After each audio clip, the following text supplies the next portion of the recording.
Buenos días. Buenos días.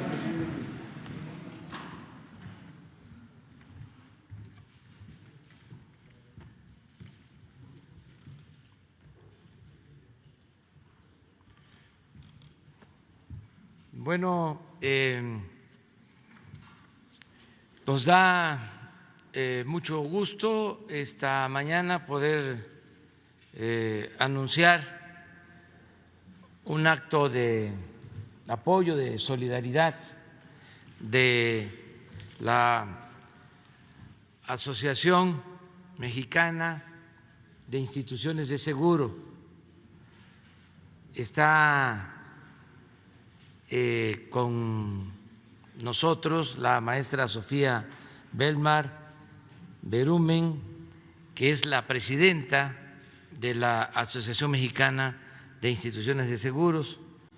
También está con nosotros el secretario de Hacienda, Arturo Herrera, el doctor Jorge Alcocer,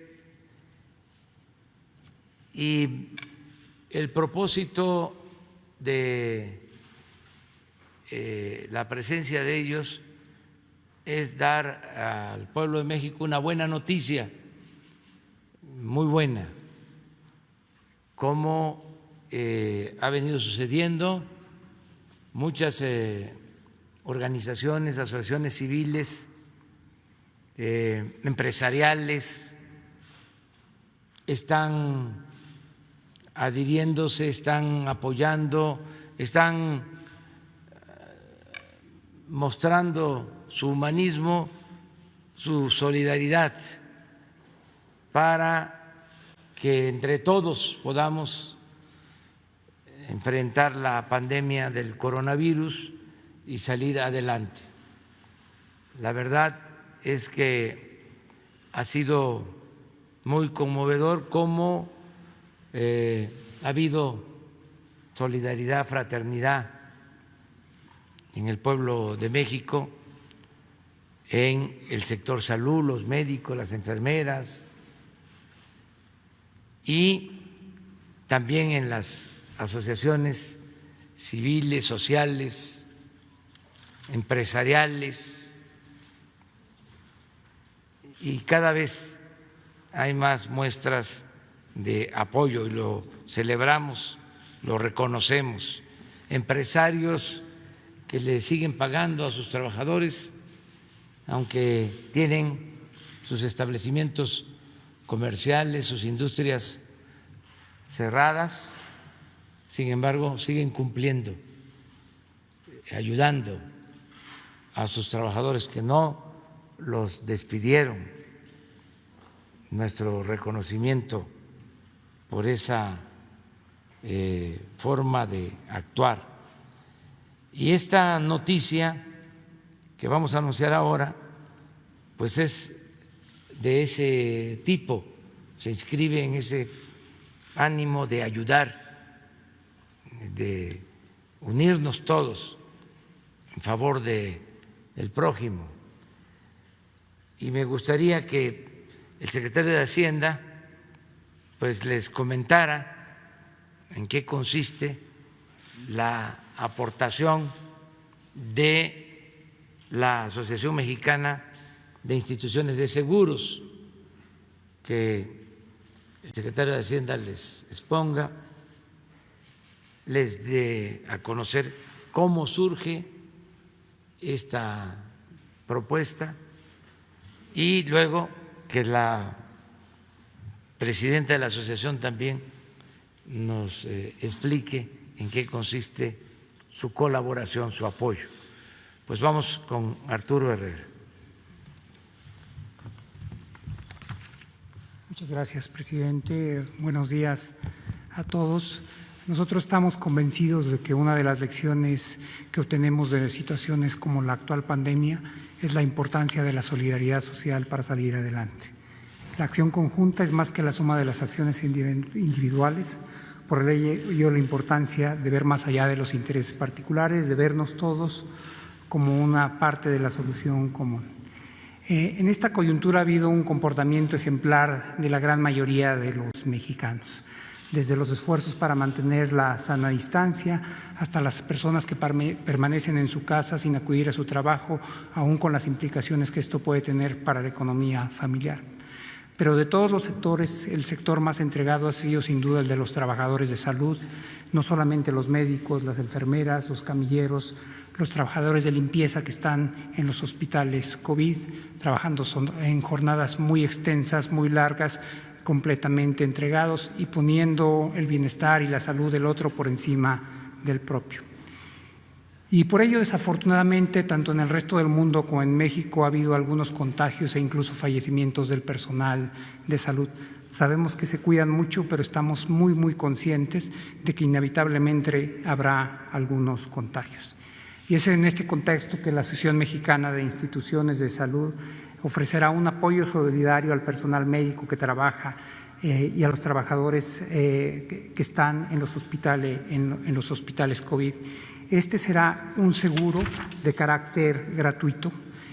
Podemos y agradecemos el gesto de la AMIS, este producto que se llamará el Seguro Personal de Salud del sector salud ante la contingencia de COVID-19, cubrirá a todo el personal del sector que está trabajando en estos tipos de hospitales y lo cubrirá no solamente a partir de hoy que se hace el anuncio, sino que lo cubrirá de manera retroactiva, algo muy inusual en el sector, a partir del 1 de abril, que fue el día que se anunció el inicio de la última fase en esta contingencia.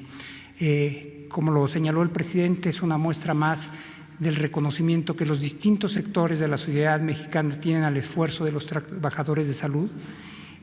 Nada compensa el fallecimiento, la pérdida de una vida humana, pero me parece que es un gesto que va en la dirección correcta y un gesto que compartimos todos los mexicanos y el agradecimiento a este sector. Le voy a dejar ahora a Sofía del Mar que nos cuente en qué consiste exactamente este apoyo y cómo funcionará.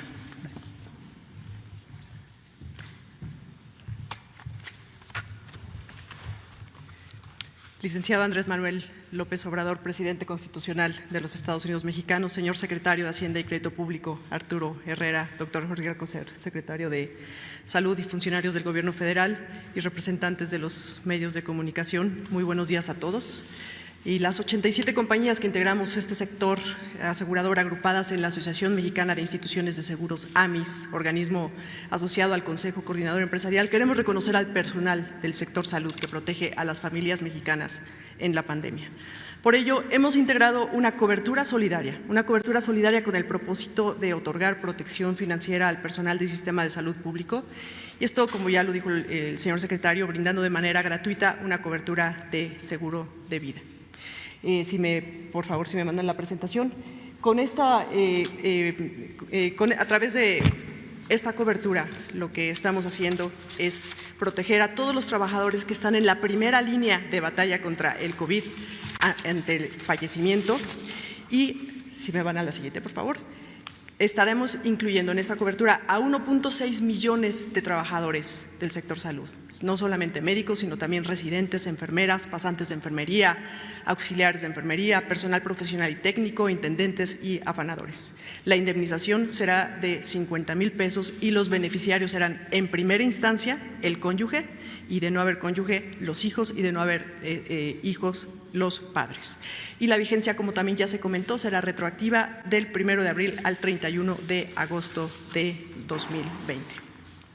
Para poder hacerse acreedores a la cobertura, los beneficiarios deberán presentarnos la constancia de la entidad pública de salud que establezca que el fallecimiento del trabajador haya sido porque trabajaba en atención de los casos del COVID con el resultado positivo de la prueba y el acta de defunción correspondiente. Y bueno, pues la pandemia nos demuestra que todos somos vulnerables y que es muy importante recordar que un seguro de vida es la mejor herramienta para brindar protección financiera a las familias ante la pérdida de uno de sus integrantes y mucho más aún si el integrante era el jefe o la jefa de familia. Y de ahí quiero reforzar la importancia de la inclusión financiera, especialmente para los más vulnerables, que en su mayoría no cuentan con la protección necesaria para recuperar la estabilidad económica ante una enfermedad o la pérdida de su fuente de ingresos, daños a su patrimonio por un desastre natural u otra vulnerabilidad. Señor presidente, en estos momentos, al igual que para usted, nuestra prioridad es la solidaridad de todos los mexicanos y por ello con esta acción queremos refrendar nuestro compromiso no solamente como sector asegurador, sino como sector privado y sumarnos al esfuerzo que sociedad, gobierno y empresas debemos llevar a cabo para salir adelante en esta contingencia sanitaria.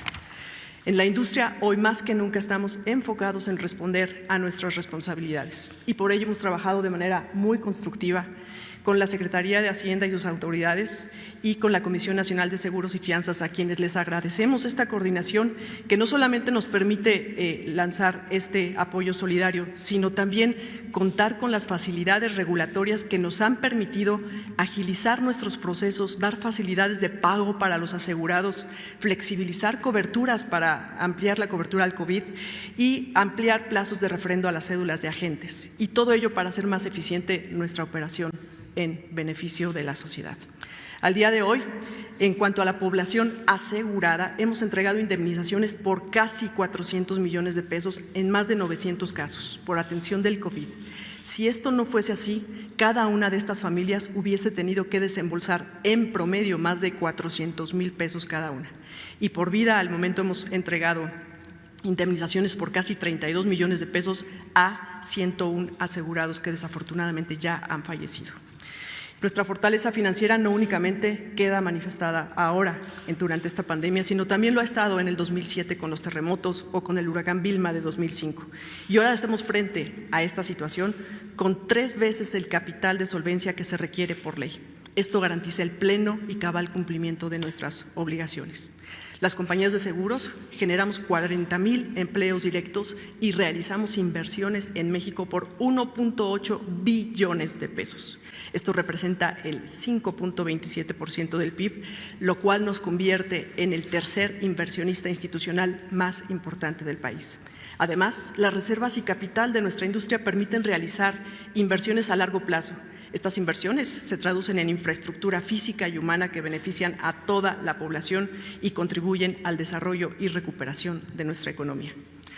A nombre de todas las asociadas, agradezco a nuestras autoridades y reguladores, especialmente al secretario de Hacienda y Crédito Público, Arturo Herrera, y al secretario de Salud, Jorge Alcocer, por la coordinación que estamos realizando para consolidar este beneficio para los trabajadores de salud del sector público.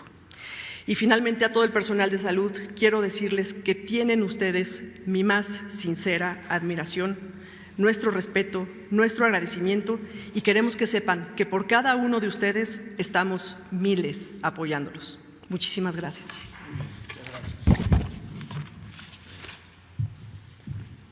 Doctor.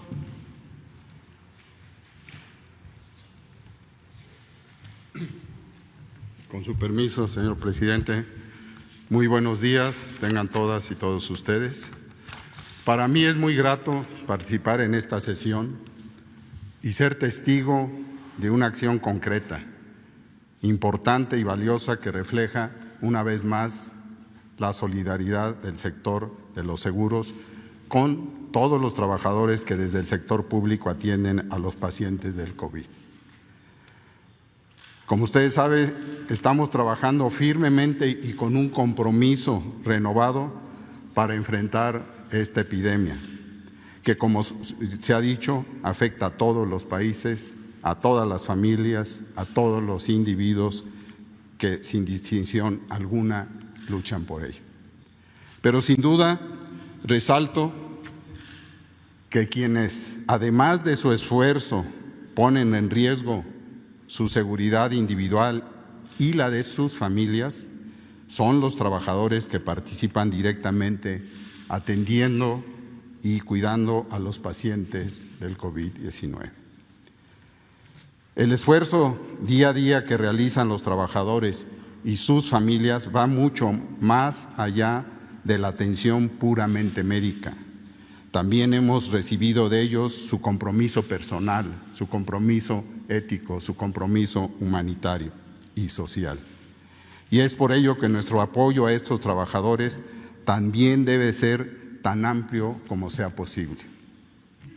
Quiero destacar los cuantiosos recursos que a través de inversiones presupuestales se le ha transferido al sector de la salud en torno a la adaptación de espacios y el reclutamiento de personal médico, por mencionar dos, para enfrentar la emergencia. Este trabajo ha sido coordinado por nuestro señor presidente Andrés Manuel López Obrador, entre las distintas entidades del gobierno federal, así como con los gobiernos estatales. Puedo decir que no se han escatimado recursos fiscales, materiales y humanos en esta tarea que a todos nos compete. También hemos adoptado los mejores protocolos para proteger al personal médico, ofreciendo el mayor apoyo posible. Sin embargo, no podemos soslayar el hecho de que se encuentran en un mayor riesgo de infección y que muy lamentablemente en algunas ocasiones también han sido víctimas de esta pandemia.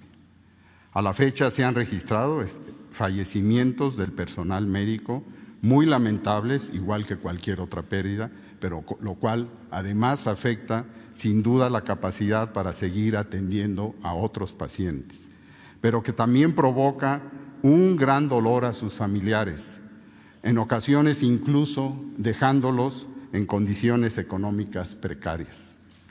Por ello, el apoyo que aporta el sector asegurador no solo es bienvenido, es sumamente valioso. Como lo señaló el secretario Herrera, trabajar para la salud es también trabajar para el desarrollo económico y social. En eso estamos. Con esta convicción hemos abordado esta coyuntura, reconociendo la trascendencia que tiene la salud para el país. Reitero finalmente mi reconocimiento al personal médico, a sus familiares y en esta ocasión y de manera especial al sector asegurador. Debo señalar que esta acción solidaria llega en un momento oportuno. Muchas gracias. Gracias. Pues es esta noticia de apoyo a los familiares de enfermeras, de médicos, de personal del sector salud que ha perdido la vida y que está corriendo riesgos en su trabajo por salvar la vida de otros. Por eso agradecemos mucho pues este gesto, esta acción de solidaridad. Seguramente por la tarde noche el doctor Hugo López-Gatell va también a informar sobre este tema para que haya más difusión, se sepa sobre el monto, ya se ha dicho, 50,000 pesos. No hay nada material que compense la pérdida de una vida humana, eso ya lo sabemos, pero es una ayuda, es un apoyo que se agradece en favor de los familiares. Y también el hecho de que sea una medida retroactiva, es decir, que contemple a los que perdieron la vida desde el 1 de abril. Esto es importante. Y lo otro, pues es que no hay tanta burocracia, tantos trámites, son 3 requisitos de acuerdo a lo que se ha visto, pues una constancia médica,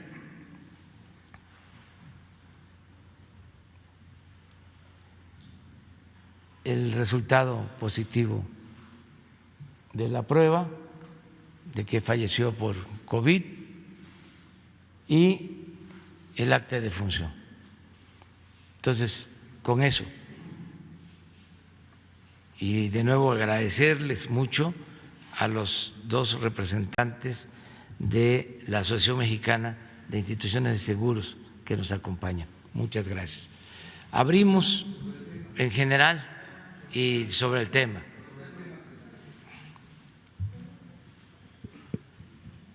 Muy buenos días, soy Carlos Pozos, reportero de La Molécula. Y si me permite, presidente, yo sí quisiera darle un aplauso a estas 70 o 50 y tantas empresas mexicanas y extranjeras también, agrupadas en la AMIS, porque la verdad vale oro esto para los trabajadores, y me permite yo darles un aplauso a los todos. Empresarios.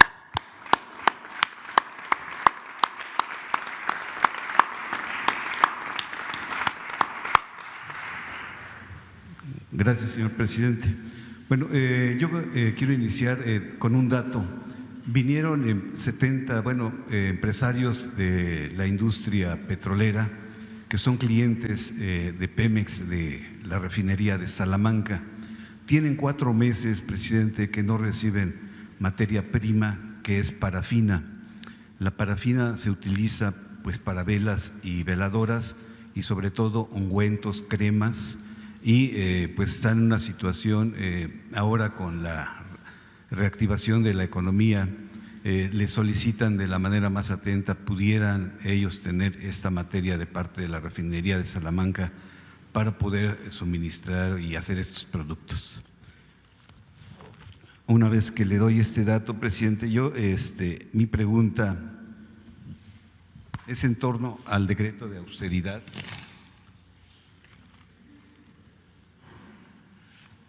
Publicado,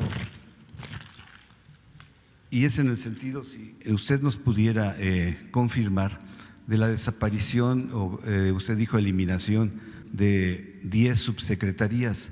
Si nos pudiera confirmar si están, como se ha dicho, la Secretaría de Relaciones Exteriores, la Secretaría de Gobernación, SCT, la Secretaría de Economía, de Educación Pública, SADER, Semarnat, y qué otras secretarías serían, y si no estaría incluida Marina y Defensa en este programa de austeridad o decreto de austeridad que usted dijo.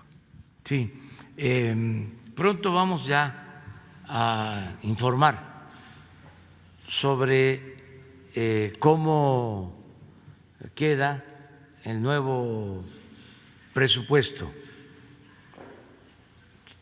porque todo esto se ha originado a partir de la crisis económica que precipitó, que desató la pandemia. Entonces tenemos que hacer ajustes al presupuesto. Nos estamos apretando el cinturón en el gobierno. Antes solo le pedían que se apretara el cinturón el pueblo, ahora primero se aprieta el cinturón el gobierno, porque no queremos endeudar al país y vamos a intensificar el plan de austeridad republicano. Y en efecto van a quitarse alrededor de 10 subsecretarías y vamos a anunciar pronto cuáles son esas subsecretarías. Todavía no se ha terminado de definir cuáles subsecretarías, pero sí se va a cumplir con el decreto de la eliminación de estas subsecretarías. Aclaro 2 cosas: de que se les va a dar opciones a los subsecretarios que salgan para tener otro espacio, como lo establece el decreto, con el mismo rango, pero queremos eficientar, hacer más ligero el funcionamiento del gobierno, no tanto aparato. Si hay 3, 4 subsecretarías, que se pueda hacer el trabajo con 3, con 2, con 1 inclusive, si nos aplicamos. El ejemplo es lo que se está haciendo en la presidencia. En el último año del gobierno del licenciado Peña Nieto se ejercieron en la presidencia 3.600 millones. El año pasado ya se redujo y ejercimos 800 millones, 2.800 millones de ahorros. Y este año, por las circunstancias, estamos estimando ejercer 600 millones. Entonces, es muy claro que se va a bajar, se va a reducir el costo del gobierno a la sociedad, porque le costaba mucho al pueblo mantener al gobierno. Entonces, ¿por qué estos ahorros?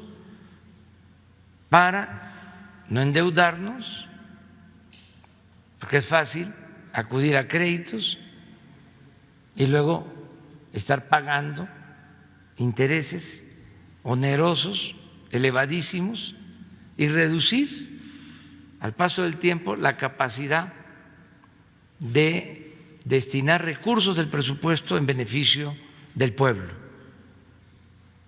Si se tiene que pagar más de intereses de deuda, se destinan menos recursos a la educación, a la salud, al bienestar del pueblo. Entonces, por eso el plan de austeridad.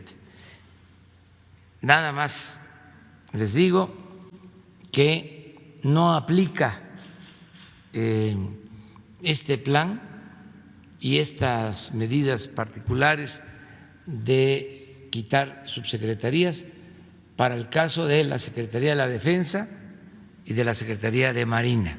Eso sí se los puedo comentar, porque incluso está en el mismo decreto referido. Y ya pronto vamos a informar cuáles son esas subsecretarías.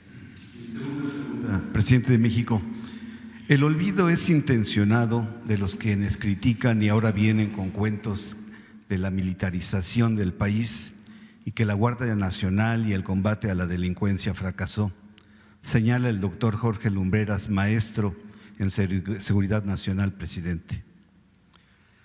Lamentablemente esos articulistas, comentaristas saben sobre el tema y tienen perfecta claridad de cuál ha sido la ruta jurídica e institucional y legislativa para tener hoy una institución civil, llámese Guardia Nacional. El decreto que usted expidió formaliza puntualmente la función de los soldados y marinos que fueron capacitados para participar en las tareas del combate a la delincuencia. Yo solamente le quiero solicitar, presidente, si pudiera citar usted aquí a este espacio a la secretaria de Gobernación, Olga Cordero, y al consejero jurídico, Julio Scherer Ibarra, para que nos aclare dudas sobre este tema y dejar de estar leyendo fake news en muchos medios. Eso es todo, señor presidente. Sí, yo creo que faltó información. Esto que se hizo ahora de dar la autorización a las Fuerzas Armadas para llevar a cabo tareas de seguridad pública se aprobó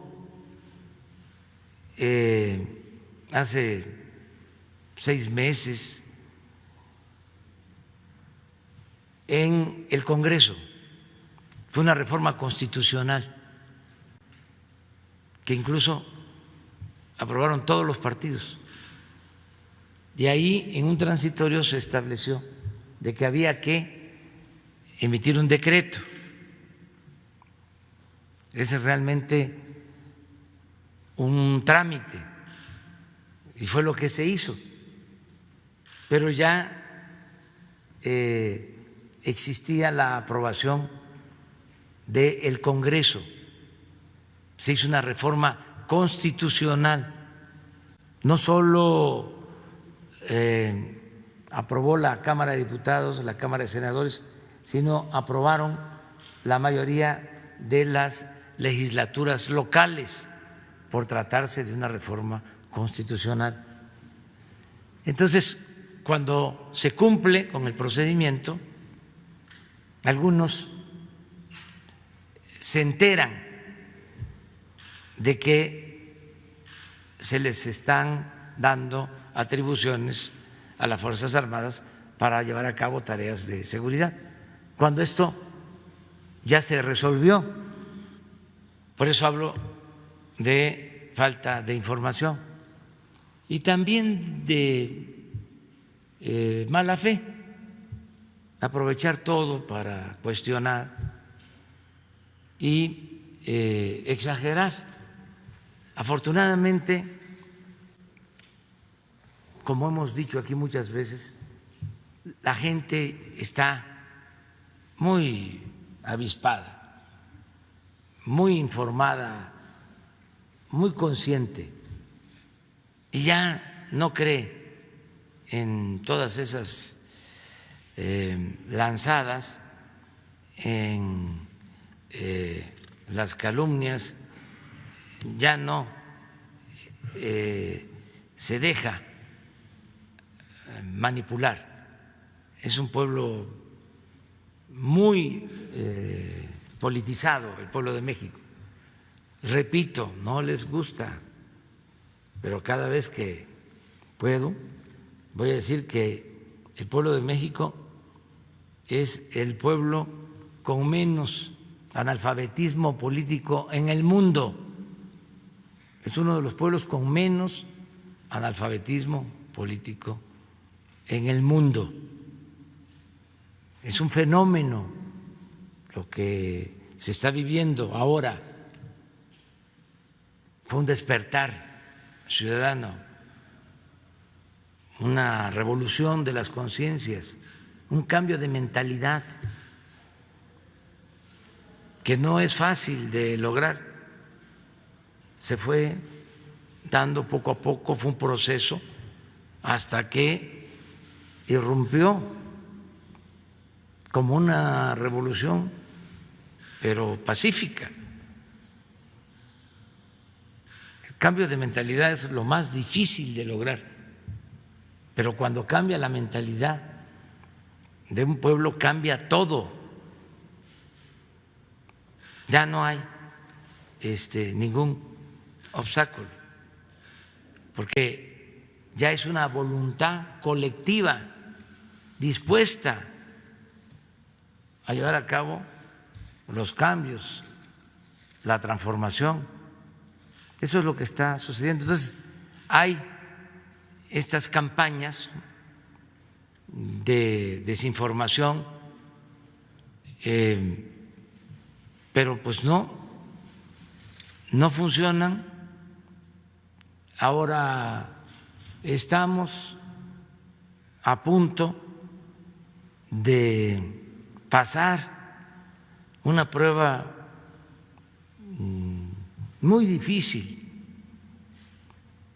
el que no nos rebasara la pandemia, que no se saturaran los hospitales, que no pudiésemos atender a todos los enfermos, que no contáramos con espacios de hospitalización, de terapia intensiva,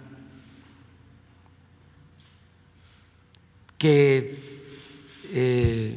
se saliera de control la pandemia. Y quiero decirle a todo el pueblo que ya estamos domando esta pandemia, este virus, y que lo hemos logrado, estamos a punto ya de lograrlo por la participación de la gente. Sin duda, si preguntan cómo lo hicieron o los que tienen dudas, que no sean las cosas como son, que piensen que estamos ocultando la verdad, la realidad, los que buscaban defunciones, pensando que ocultábamos nosotros el número de fallecidos, pues ya no van a poder. Todo eso que imaginaron que podía pasar con el propósito de afectar al gobierno y de afectar la transformación que se está llevando a cabo, detenerla, debilitar al gobierno para dar marcha atrás en el propósito de acabar con la corrupción, con la impunidad, con el régimen de privilegios, pues ya no les está dando resultados. Afortunadamente, ya estamos en los últimos días, en el caso más difícil, que es el Valle de México, y tenemos reservas médicas, tenemos reservas hospitalarias y vamos saliendo.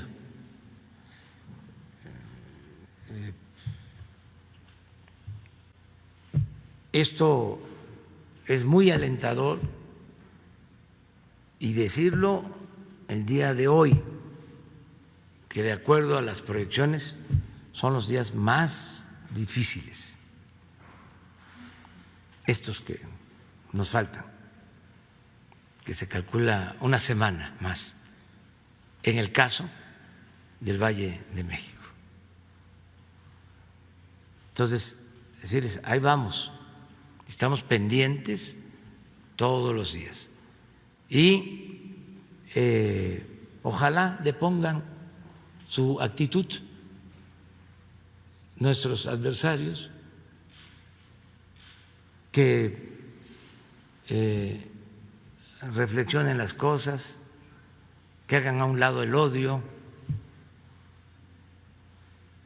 y que piensen en el interés general, que piensen en los demás, que piensen en el prójimo, que piensen en la patria, en la nación, en México,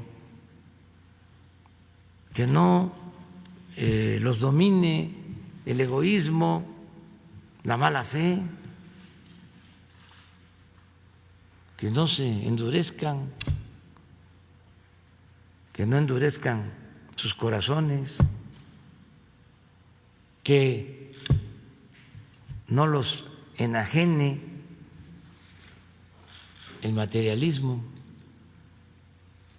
el afán de lucro,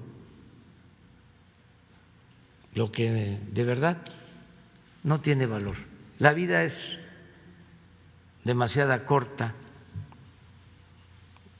la vida sí es demasiado corta como para desperdiciarla en cosas que no valen la pena.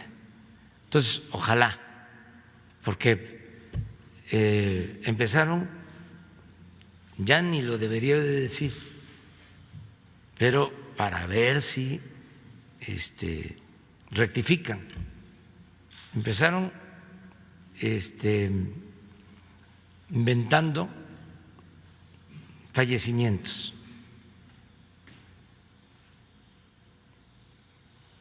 Luego apostaron a que estábamos ocultando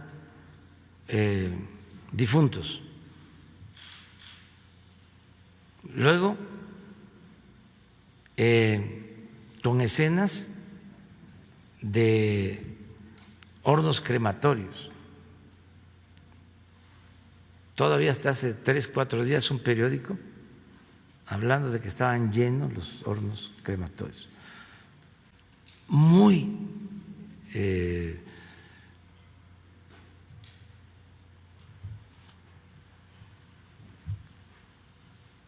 perverso, de poca ética.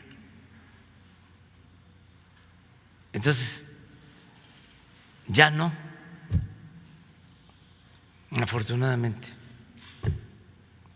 ya no van a tener esto. Pero estoy seguro que van a tomar otras causas, si se les puede llamar causas, para seguir. Entonces, ojalá y depongan esa actitud, porque es diario. Hoy viene el periódico Reforma o lo expresan de que recibieron una amenaza, de que van a tener una agresión porque nos están cuestionando a nosotros. Bueno, nosotros descalificamos cualquier acto violento. Estamos en contra de la violencia. Somos pacifistas. Nadie será censurado. No vamos a actuar como era antes. Se garantizan libertades plenas, el derecho a disentir, desde luego el derecho a la crítica. Y condenamos cualquier amenaza que se haga hasta en nuestro nombre. Ya sabemos que tenemos diferencias con el Reforma, las vamos a seguir teniendo, porque pensamos distinto. Ellos son los más genuinos representantes del pensamiento conservador en México y son los que se oponen a la transformación porque quieren mantener el mismo régimen de corrupción y de privilegios que imperó en México desde hace mucho tiempo. No fue casual, repito, de que ese periódico se haya creado, se haya constituido durante el sexenio de Salinas de Gortari.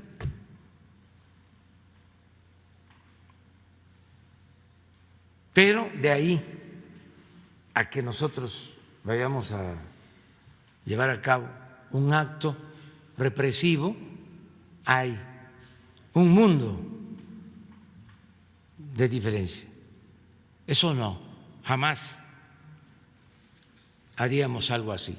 Por nuestros principios, por nuestros ideales, porque nos estaríamos negando a nosotros mismos.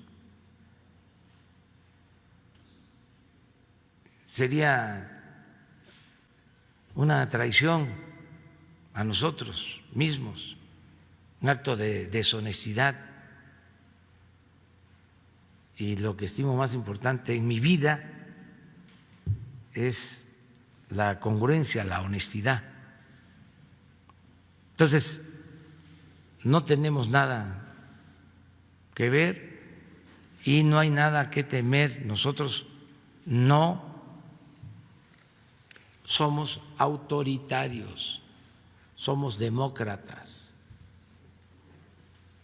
Están garantizadas todas las libertades. Decían cuando comenzó la pandemia que les iba a costar más trabajo a los países democráticos controlar la pandemia, porque en los países donde hay gobiernos autoritarios se iba a ordenar la paralización y eso iba a inmovilizar al país y se iban a evitar los contagios y así se iba a resolver. Nosotros dijimos, vamos a llamar al pueblo, vamos a convocar al pueblo, confiemos en el pueblo, en la madurez, en la responsabilidad de nuestro pueblo. Y sin autoritarismo se pudo lograr que bajara la movilidad, lo que está pasando. 80% de menos usuarios del metro.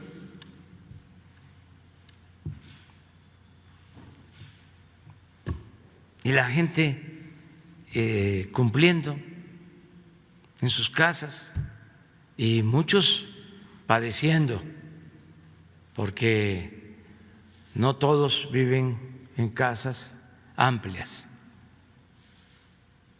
Y también millones se buscan la vida en la calle. Por eso también decirles de que ayer ya se anuncia el regreso a la normalidad, a la nueva normalidad. Y ahí vamos, poco a poco, con cuidado, pero vamos a la apertura, vamos hacia adelante, a abrir la economía y sobre todo a garantizar el bienestar. Y yo espero que pronto estemos ya abrazándonos y trabajando y sobre todo siendo felices. Pero ya vamos de salida. Esa es mi valoración a partir de las proyecciones que tenemos de los médicos, de los científicos, de los matemáticos que nos están ayudando para ver el comportamiento de la pandemia. Entonces, era lo que… A ver, tú, la compañera. Buen día, presidente. Buenos días a todas y a todos. Lisbeth Álvarez, reportera del diario Basta del Grupo Cantón. La pregunta es sobre el tema, sobre lo que se inició, es ¿cuánto tiempo podrán recibir el apoyo los familiares de pacientes con COVID? Y del 1 de abril hasta ahora, ¿cuántas enfermeras, médicos, camilleros pues han fallecido por COVID? Pues yo creo que esa última información el doctor puede… ¿No tiene los datos? ¿No tiene? Sí tenemos la información sobre eso. Sí, y el apoyo es un seguro, o sea, se paga, sí. Se entregan 50,000 pesos. ¿Pero cuánto tiempo tardan para los familiares para recibir este apoyo? Es un solo pago, una sola entrega, 50,000 pesos, así entiendo. De manera inmediata. De manera inmediata, del ok. 1 de abril a finales de agosto. Ok, gracias. Si te parece, Jesús, mejor para que lo explique Hugo, ¿sí? En la noche, ¿sí? ¿Mande? 111 del sector salud que han fallecido. A ver.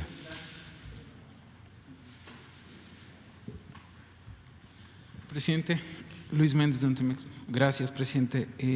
Permítame solo, dado que el lunes yo le planteé lo del este acuerdo de las Fuerzas Armadas, me queda claro y creo que es bueno que usted haya explicado que este fue un acuerdo publicado el 26 de marzo de 2019 y avalado por todas las fuerzas políticas. También me queda claro que ahí se estableció el despliegue de las Fuerzas Armadas durante los próximos 5 años, avalados también por todas las fuerzas políticas. Solo yo quisiera preguntarle, presidente, ¿por qué en este acuerdo no se incluye una autoridad civil que fiscalice y vigile el actual de las Fuerzas Armadas? Dado que usted en este acuerdo que promulgó, que se estableció en el DOF, en el Diario Oficial de la Federación el lunes, dice que las tareas que realiza la Fuerza Armada permanecen en cumplimiento del presente instrumento, estarán bajo la supervisión y control del órgano interno de control de la dependencia que corresponda. Es decir, y le pregunto, presidente, ¿el Ejército, la Marina, se van a vigilar a sí mismas según este acuerdo que usted publicó? Y esta es la duda, presidente, si no se incluya una autoridad civil, como lo piden muchas organizaciones defensoras de derechos humanos, por la experiencia previa, presidente, de cómo funcionó el Ejército y la alta letalidad que hubo del Ejército cuando salió a las calles. Eso es una de las preguntas que tengo sobre este tema. Y le tengo una segunda pregunta sobre el tema, presidente. Sí, miren, es un tema que vamos a seguir debatiendo. Yo creo que tenemos la dicha, los mexicanos, de contar con dos instituciones como la Secretaría de Marina y como la Secretaría de la Defensa Nacional, que son realmente dos pilares del Estado mexicano para la defensa de la soberanía y también para la protección de los mexicanos, para la seguridad pública, no solo para la seguridad del Estado.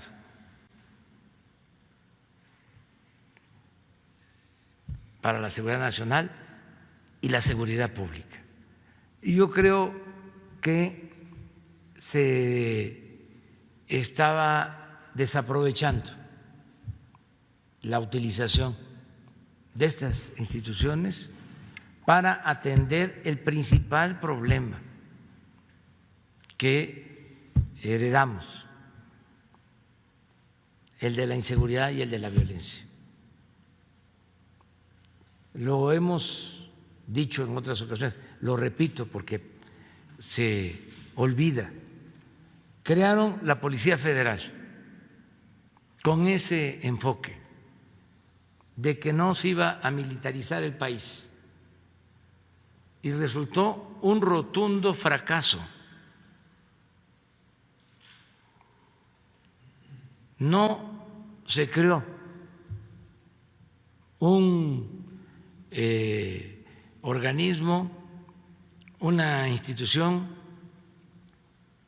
para realmente defender a los mexicanos, protegerlos, sino fue una corporación que se hizo sin disciplina, que se plagó de corrupción.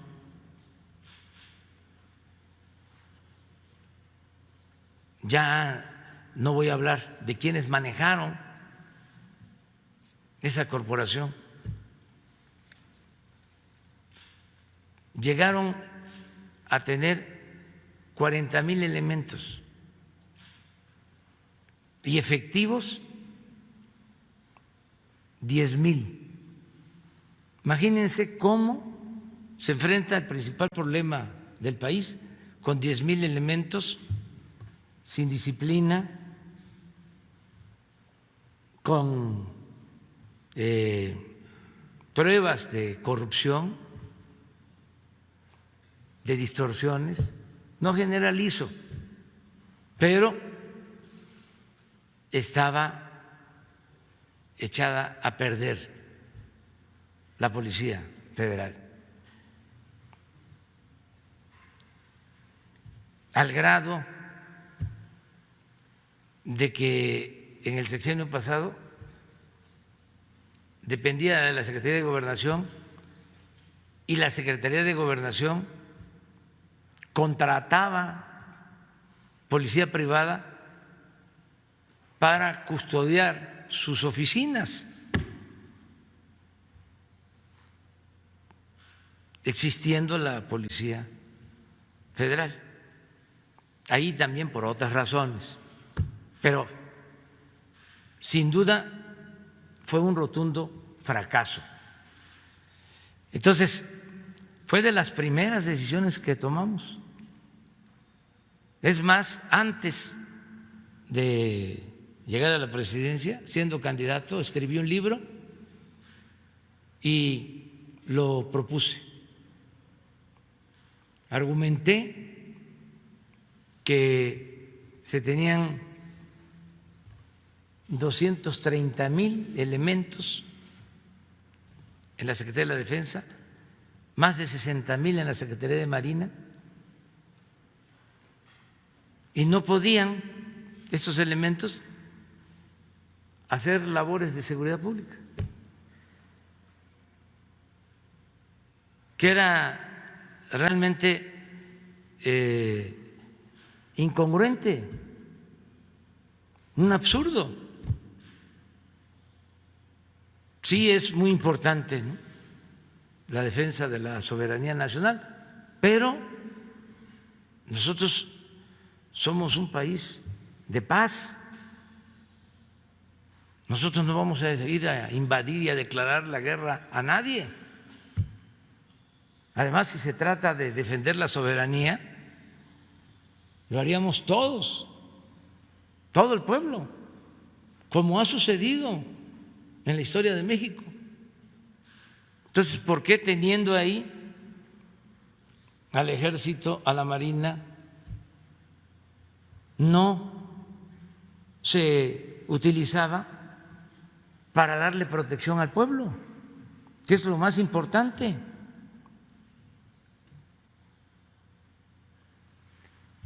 Y por eso envié la iniciativa de reforma a la Constitución. Y tengo además elementos para sostener que tanto en la Secretaría de Defensa como en Marina hay una transformación, un proceso hacia el respeto de los derechos humanos. Se está trabajando mucho en ese sentido. Y no hay que olvidar que México tiene un sistema político presidencialista. El presidente de la República, además de ser el representante del Estado mexicano, es el comandante de las Fuerzas Armadas. Entonces, mucho depende de lo que haga el presidente. Si el presidente da la orden, como en los tiempos de Porfirio Díaz, de mátalos en caliente, pues entonces, o lo del 68, el mismo presidente Díaz Ordaz lo reconoció. Él dijo: yo di la orden, yo soy el responsable. Y lo que pasó últimamente, lo mismo. Había una decisión de arriba de arrasar, de aniquilar. Por eso las masacres. Pero esto es distinto. Nosotros no vamos a dar la orden de que el ejército, la marina reprima al pueblo. Y añado otras cosas. Este no es un ejército como el de otros países, con todo respeto. Este es un ejército que surgió de un movimiento revolucionario. Este ejército surgió para combatir un golpe de Estado, para combatir a un usurpador, a Victoriano Huerta, después del asesinato cobarde del presidente Madero. Así surge este ejército. Y es un ejército formado por gente del pueblo. Yo he dicho en otras ocasiones que cuando me tocó decidir, porque no conocía yo a los generales de división, cuando tenía que decidir quién iba a ser el secretario de la Defensa, hice una investigación a mi manera de los casi 30 generales de división y los vi a todos, distintos cuestionarios aplicados, la mayoría ni se enteró, pero sí hice una investigación a fondo. Decidí nombrar a el general Sandoval porque en todas las consultas aparecía como un general incorruptible. Y lo conocí el día que lo invité, lo cité a mi casa para decirle que había pensado en nombrarlo secretario de la Defensa. Ahí lo conocí.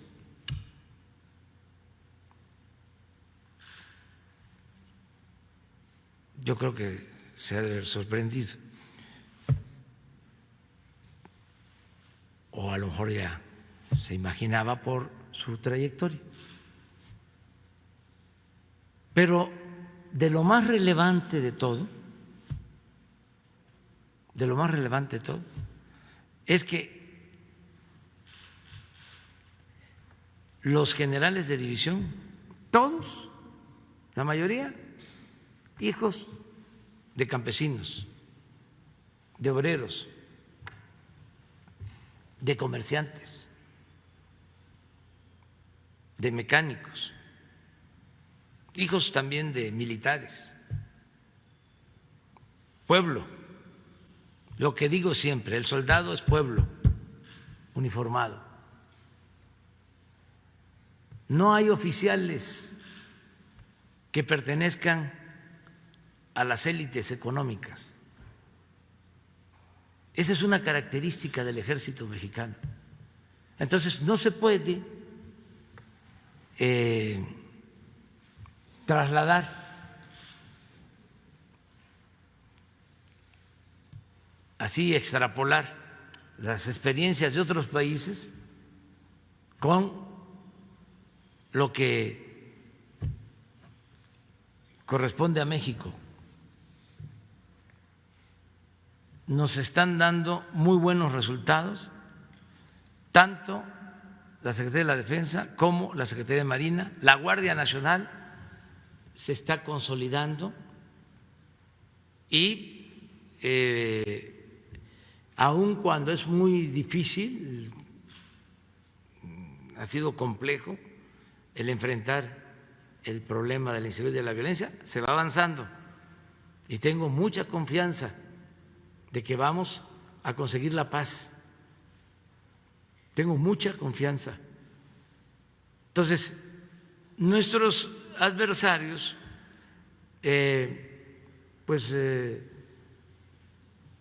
no analizan las cosas a fondo, pero además cometen errores, porque como no dejan de ser una élite, estamos hablando de dirigentes, de organizaciones civiles, no gubernamentales, ¿sí? Y de analistas, incluso académicos, pero no dejan de ser una élite, no dejan de estar solo en las oficinas, no bajan, levitan, no tienen comunicación con el pueblo, les falta baño de pueblo. Pueden ser eminencias en la materia, pero les falta recoger los sentimientos del pueblo de México, porque cayeron en lo mismo de los políticos, que pensaban de que el pueblo no contaba, que la política era asunto de los políticos, que todo se resolvía en las élites, en la llamada sociedad política, los expertos. Bueno, pregunten ustedes, además no hace falta que hagan la encuesta, constantemente el INEGI, que es una institución independiente, pero todas las encuestadoras, cuando preguntan qué opinión tiene el pueblo de las instituciones, las que salen en primer lugar, la Secretaría de Marina y la Secretaría de la Defensa, con más de 80% de aceptación. Pero a veces se piensa que lo que decimos en el círculo en que nos manejamos, esa es la realidad del país. No, todos contamos. La opinión de los campesinos, la opinión de los indígenas, la opinión de los obreros, la opinión de los médicos, de los maestros, la opinión de los trabajadores de los medios de comunicación, la opinión de todos opinamos. Ya no debemos de solo alimentarnos o estar actuando a partir de lo que opinan las élites. Si fuese así, ya nosotros estaríamos fracasados como gobierno, porque imagínense en la llamada sociedad política cómo nos va.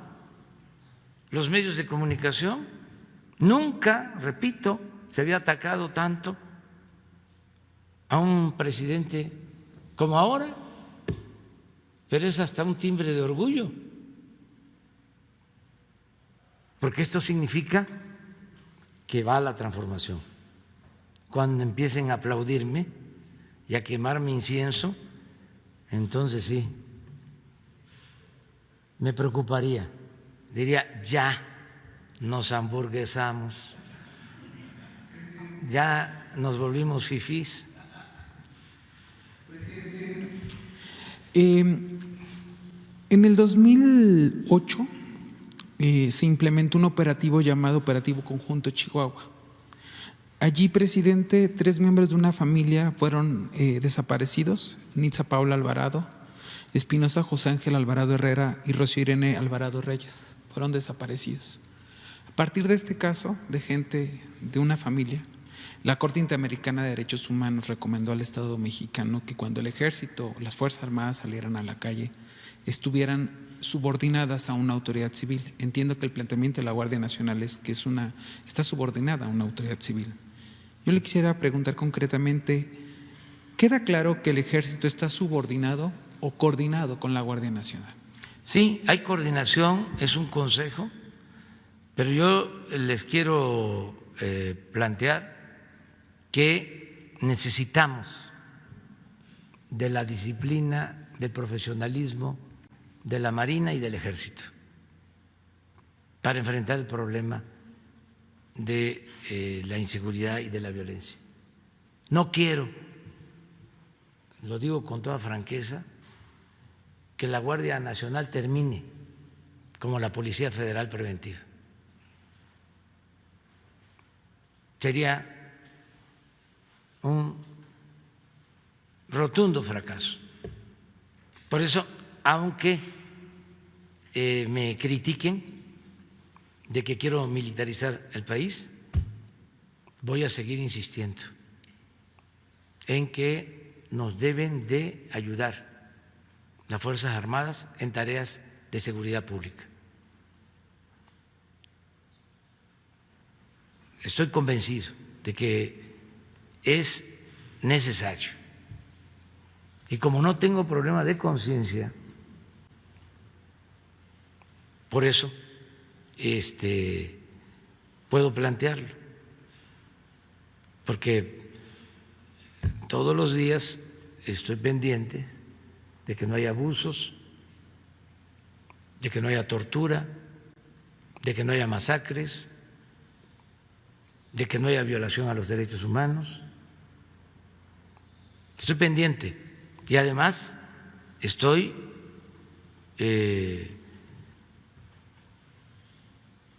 viendo cómo se están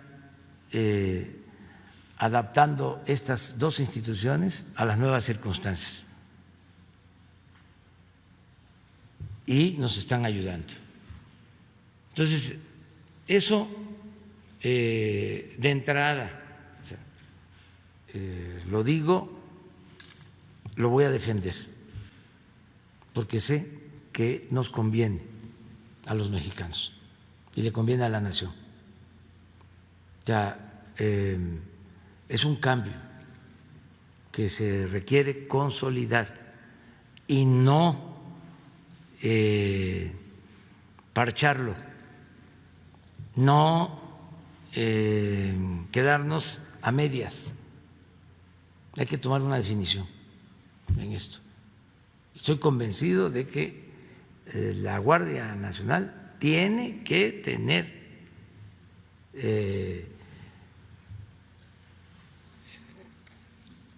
relación estrecha con las Fuerzas Armadas, que como se concibió la Policía Militar y la Policía Naval, tienen que formar parte de la Guardia Nacional y el mando tiene que estar adscrito a las Fuerzas Armadas.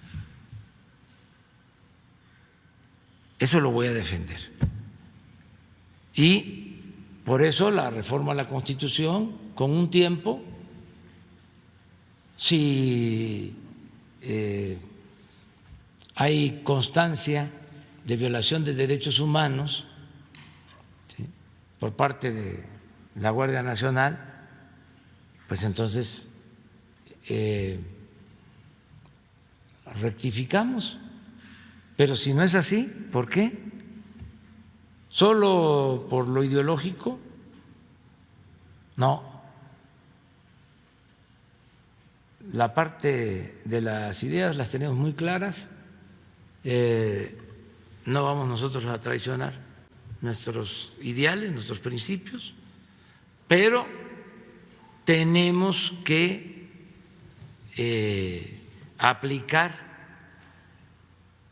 criterios con juicio práctico para la transformación. Estoy escribiendo un texto ahora, porque con la cuarentena, como no puedo salir, me está sirviendo para la reflexión, para el análisis. Este fin de semana voy a publicar un texto sobre la nueva economía, que tiene que ver con todo esto que hemos estado hablando, pero lo voy a fundar de cómo hay que cambiar los parámetros y no estar pensando en el Producto Interno Bruto ni en el crecimiento, sino que hay que estar pensando en el bienestar y en la felicidad del pueblo. Y lo voy a fundar y voy a explicar también en qué consiste el plan para enfrentar la crisis económica, el plan nuestro. Lo voy a explicar bien. ¿Cómo es que se va a proteger al 70% de la población y cómo también se va a beneficiar al 30% restante? Para que no estén pensando que solo estamos contemplando un sector, aunque sea mayoritario. No, es en beneficio de todos los mexicanos, pero lo voy a explicar. Al final, yo creo que a todos nos conviene el cambio y voy a convencer y voy a persuadir para que nada más se queden los corajudos sin elementos, sin argumentos, nada más porque nos ven con malos ojos, porque no les gusta cómo hablamos,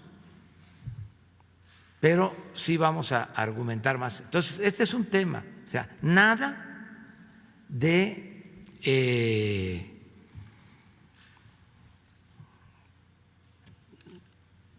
asuntos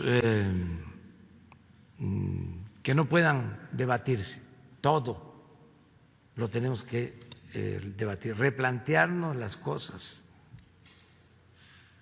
y no aceptar uno de los problemas del modelo neoliberal, una de las fallas por lo cual está en plena decadencia, fracasando, lo dijimos ayer, antier, es que lo aplicaron a tabla rasa en todo el mundo, sin tomar en cuenta que cada país tiene su idiosincrasia. México, por ejemplo, es un mosaico cultural, son muchos Méxicos. Ahora, a propósito, que viene la etapa nueva, el regreso a la nueva normalidad, pues no se puede decir así. En todos lados se va a regresar a clases en tal fecha, o no se va a regresar a clases ya en ninguna parte. ¿Por qué? Si hay una diversidad en el país, en regiones, cultura, la misma expresión de cómo está afectando la pandemia. No es lo mismo lo que está pasando aquí que lo que está pasando en Guerrero, lo que está pasando en Sonora. Entonces, ¿por qué va a ser así?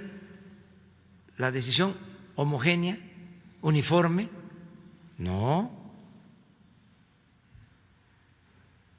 Entonces, ya nada de recetas que se impongan, pero también en concepciones ideológicas de todo tipo. Nada que en Europa su concepción de izquierda tiene que ver con la defensa de ciertos derechos emergentes nuevos y se hace a un lado la defensa a la igualdad. Y como así es allá, así va a ser aquí. No, o sea, tenemos capacidad para elaborar nuestras teorías a partir de nuestra experiencia, de nuestra realidad, de nuestra práctica. No copiar, decía Martín, podemos injertarnos, tenemos que ser mexicanos, cubanos, chilenos, guatemaltecos, latinoamericanos y al mismo tiempo universales. Se puede, pero decía Martí que aunque nos injertemos, el tronco tiene que ser nuestro. Entonces, ya nada de irnos, ¿no?, a seguir modelos, proyectos, más cuando se trata de modelos fracasados. Vamos a hacer algo nuestro, como seguramente lo van a hacer en Argentina, como seguramente lo van a hacer en Colombia, como lo van a hacer en España, en Canadá, bueno, en Estados Unidos, que no hay una nueva política. Cada país ejerce su soberanía para definir sus propios modelos de desarrollo. A ver.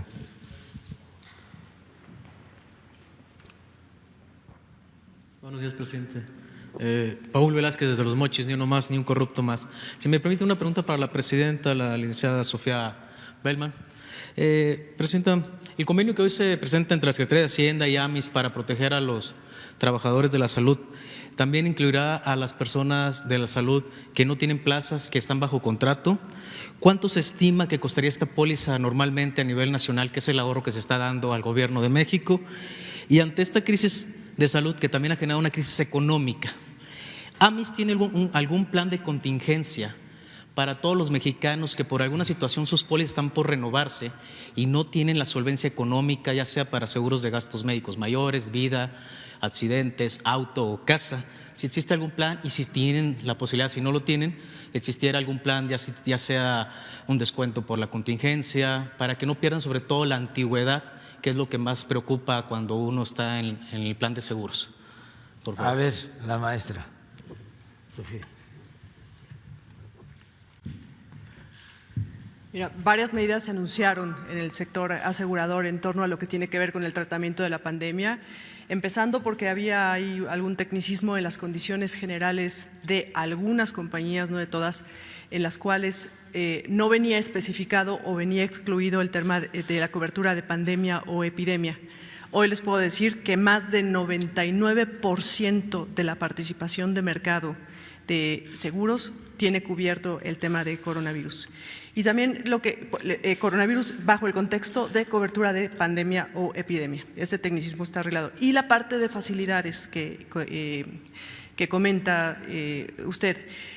También trabajando en conjunto con la Secretaría de Hacienda se extendieron los plazos para los pagos de las pólizas y varias compañías han emitido facilidades de pago para los asegurados, incluso eliminando los recargos por pago fraccionado o las comisiones bancarias que esto implica. Y en cuanto a la pregunta que comenta, mientras se certifiquen los 3 requisitos que estaban comentados allí, que haya estado trabajando para el sector público, que haya un acta de defunción y que haya muerto por estar sirviendo directamente a la atención de la pandemia, la indemnización será calculada. En cuanto a los términos de cuánto costará esto para la industria, yo creo que sería muy aventurado sacar una cifra porque eso estaría íntimamente ligado con efectivamente las expectativas de posibles muertes de COVID, que esto es una situación totalmente nueva a la que nos estamos enfrentando todos, y aquí nosotros no queremos hacer inferencias porque además no hay una experiencia previa y no la tenemos en cuanto a lo que va a implicar esto en términos de mortalidad, y seguimos allí la estadística que las autoridades están emitiendo al respecto. El costo de la póliza, ¿cuánto sería el costo si el gobierno la hubiera contratado, si no fuera un convenio o un apoyo de AMIS al gobierno? Bueno, un estimado. Otra vez, no hay un estimado a ese respecto debido a que no hay una experiencia previa en términos de la pandemia. Por eso lo estamos viendo como una cobertura solidaria en la cual estamos jugando como industria la misma suerte que jugarán todos los que nos están defendiendo y que están en la primera línea de batalla defendiendo esta situación durante la pandemia. Gracias. Segunda pregunta para el presidente. Presidente, el pasado jueves 7 de mayo yo le hice una propuesta en base a nuestros héroes que trabajan mexicanos en el extranjero, sobre todo en Estados Unidos. Usted la tomó a bien. Esa tarde me entrevisté con el titular de Infonavit, aquí en la tarde. La respuesta y los pormenores que nos dio han entusiasmado al pueblo mexicano en el extranjero. Pero pues de pedir con tantos problemas, hoy le queremos hacer 3 peticiones. Estos mexicanos, en muchos de los casos, la intención es que usted, el gobierno de México, busque unos convenios. Cuando salieron del país, dejaron alguna cuenta bancaria. La intención es que si el gobierno de México pudiera generar un convenio con la Asociación de Bancos de México, estas cuentas o se vencieron los plásticos o se perdieron y el dinero está retenido y congelado en los bancos. El requerimiento que les piden los bancos es que regresen a la sucursal. La situación migratoria de su estatus legal no les permite salir. Entonces, buscar algún convenio por medio de la Asociación de Bancos de México y que de los consulados se pudiera gestionar. El segundo, también estos mexicanos dejaron alguna propiedad que ha sido invadida, en muchos de los casos por familiares. Han contratado abogados que los han timado. La intención es ver si el gobierno de México, Relaciones Exteriores, algún convenio con abogados, no que el gobierno les pague los abogados, simplemente que el gobierno fuera como un ente que le echara así un vistazo para que realmente cuidaran los intereses de los mexicanos en el extranjero y no fueran a ser timados. Y el tercero, el costo del envío de remesas es muy alto para ellos. Si el gobierno pudiera hacer un convenio con una plataforma, nada más, o 2, las que así estime, para que generaran un menor costo para ellos y ese beneficio fuera directo tanto para los mexicanos en el extranjero como para México. Los 3 convenios, presidente. Sí. Gracias. Ya se está trabajando en este punto de reducir el monto de las comisiones para las remesas.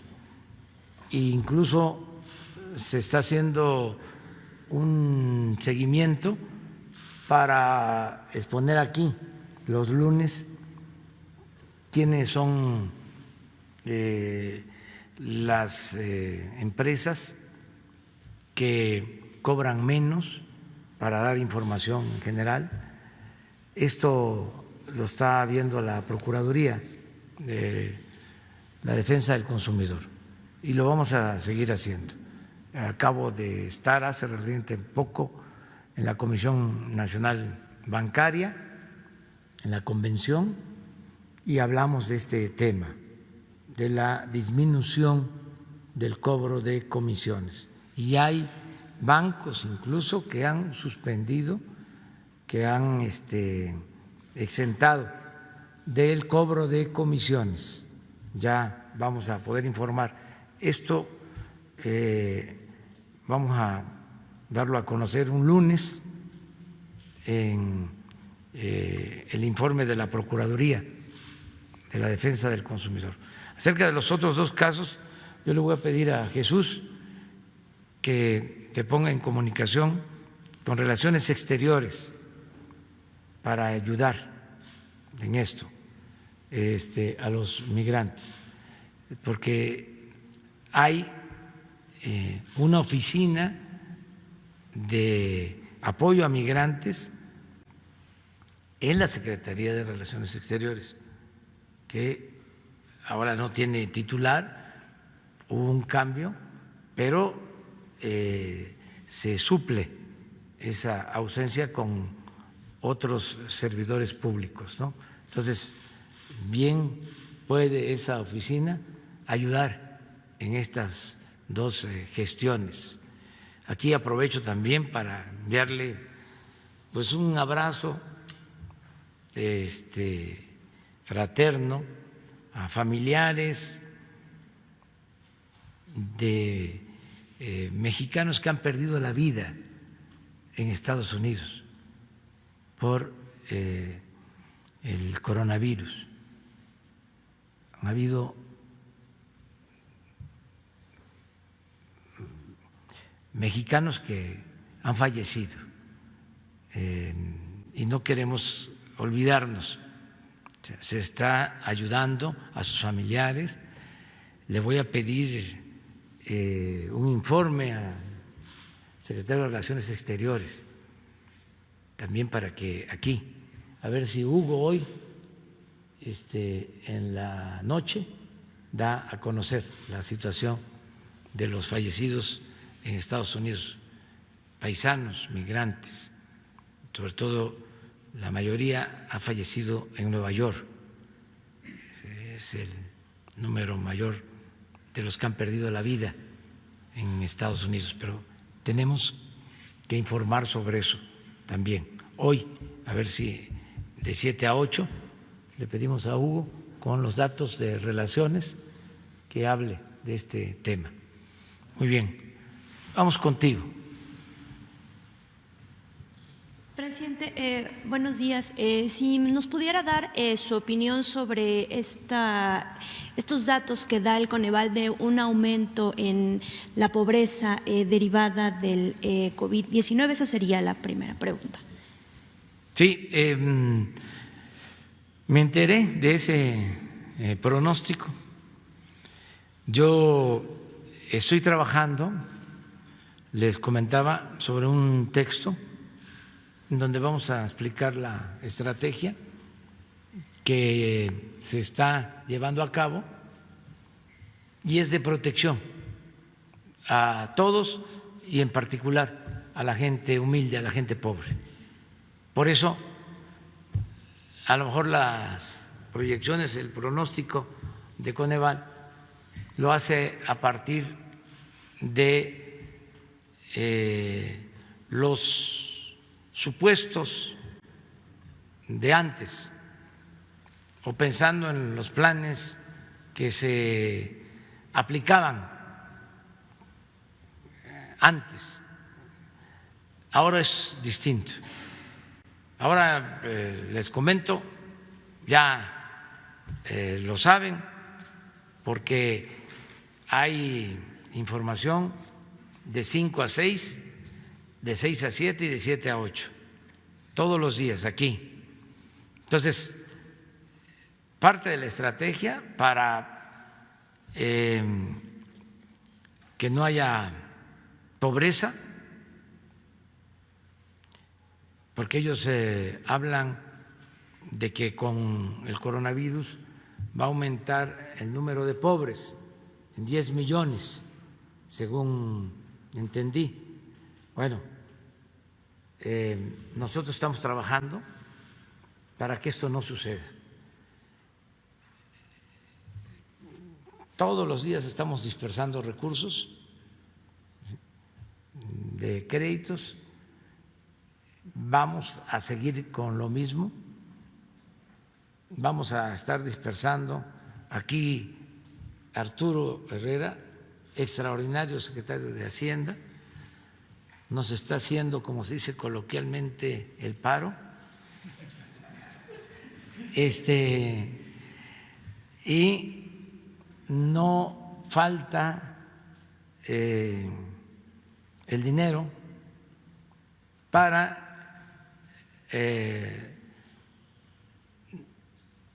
distribuir recursos abajo.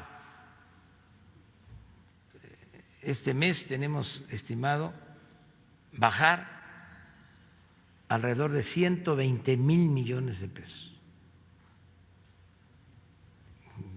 La mayor parte de ese dinero entrega directa como se está haciendo con los créditos a pequeñas empresas.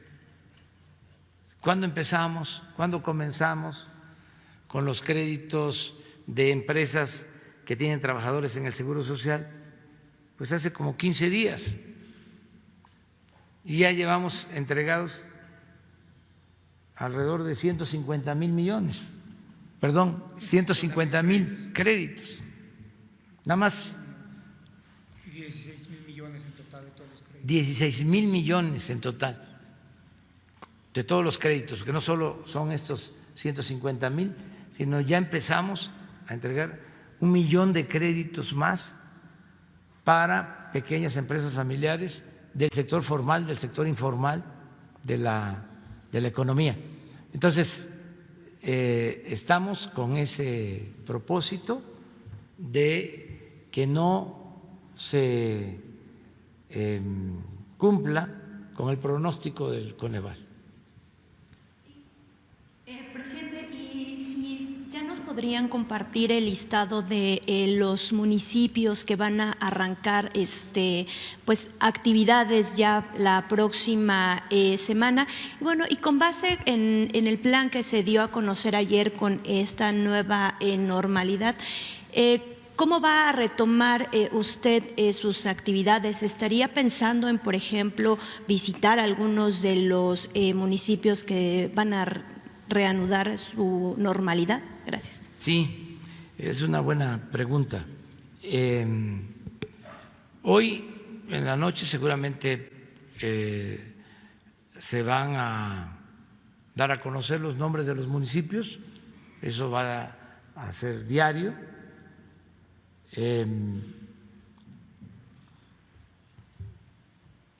Y yo ya quiero reiniciar recorridos, desde luego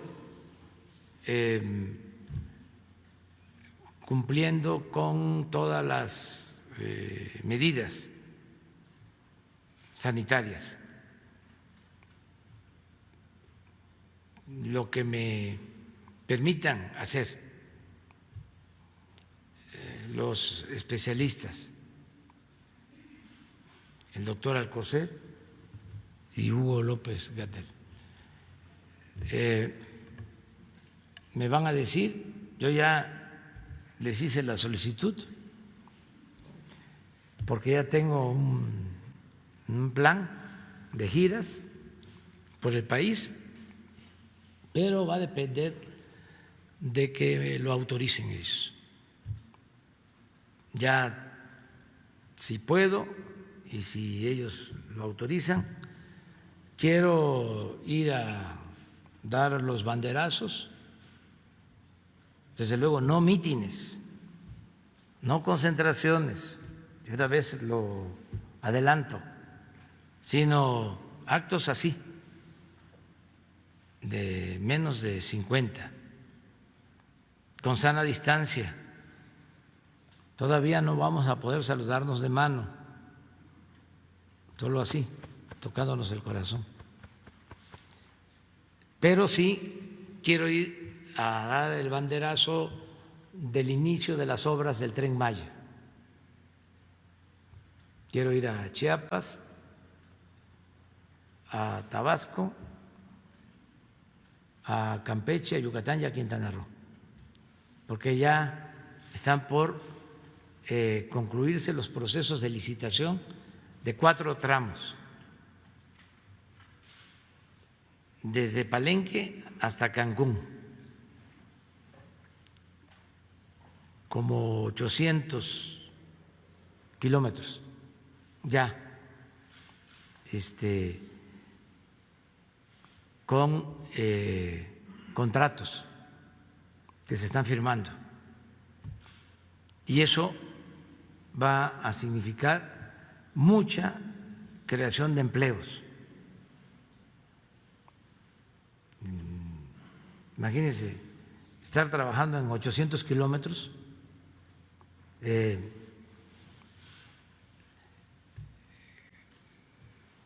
construyendo terraplenes para el tendido de las vías férreas.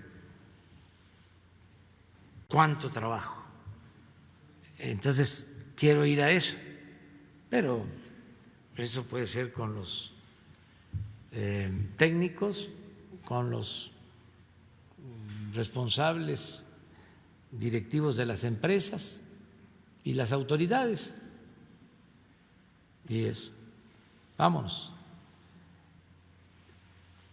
A una vez que ya se abre la industria de la construcción, que se convierte en una actividad básica. O sea, a partir de ahí, con las medidas de sana distancia, de seguridad. Luego tengo pensado hacer lo mismo visitando las refinerías, porque tenemos el plan de intensificar la rehabilitación de las refinerías para procesar más petróleo crudo en el país, no estar dependiendo de la venta de petróleo crudo al extranjero y también no depender de estar comprando las gasolinas en el extranjero. El propósito es procesar toda nuestra materia prima para dejar de importar las gasolinas. Entonces, eso significa rehabilitar, modernizar las 6 refinerías y seguir avanzando en la construcción de la refinería de Dos Bocas para tener capacidad de procesar alrededor de 1.800.000 barriles diarios y ya no depender de los precios de petróleo en el mercado internacional, ser autosuficientes, ir hacia la soberanía en la defensa de la industria petrolera. Entonces quiero ir a eso, quiero ir a inaugurar, porque ya tenemos construidos bancos del bienestar en distintos puntos. Quiero ir a inaugurarlos porque son los bancos para la dispersión de los recursos. En fin, ya tengo trabajo hacia adelante. Vamos a ver, ya hice la solicitud por escrito. Vamos a ver qué responde. ¿Qué les parece si lo dejamos para mañana? ¿Ya? Mañana. 2, 3, 4, 5. Sí, ¿de acuerdo? Y van primero las mujeres. Había una lista. Ah, aquí está. ¿Les parece que para mañana empecemos con la lista? Bueno, muy bien. Muchas gracias. Muchas gracias.